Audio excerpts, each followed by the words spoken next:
एक हफ्ता घरे नहीं रहे, हम गए रहे कैची धाम, नैनीताल, हरिद्वार, ऋषिकेश और फिर आवत है मुंबई।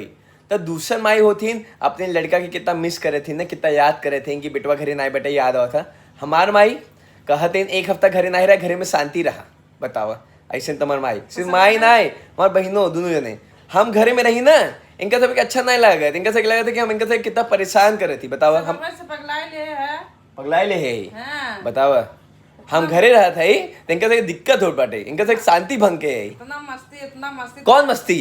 हमेशा तो करत रहा था, हमेशा मस्ती। बताओ देखो ये मस्ती करते कि इनके बिना मस्ती किए हमसे रहा नहीं जाता ही, और हमारा नाम लगा देंगे हम मस्ती करते ही। हमारे लड़का हमारे माई से अच्छा था हमारे लड़का बच्चा। देख कान खोदे थे ना, हमारे मम्मी से अच्छा ना हमारे लड़का बच्चा है। और ही फ्लोरी टोरी जब हम घरे पहुंचे ना, ऐसन प्यार केहन हमके, ऐसन प्यार केहन तो ऐसन प्यार हमके जिंदगी में क्यों नहीं करे बा। हमका तो लगा था हमारे माई बाप से ज्यादा हमका ई कुकुर हमके प्यार कर रहे थे। चला तो सही बात बा भाई, इंसान से का लगाव रखा, कुकुर बिलार पाला उससे ज्यादा लगाव होता। उन सभी ना तो का ज्यादा प्यार दे तो सब खुश रह भाई। ई कुल मोह माया बाटे, माई वही जो नहीं ना भाई, ई कुल मोह माया बा। बस जा आज से जा जा जा जा चलो जा।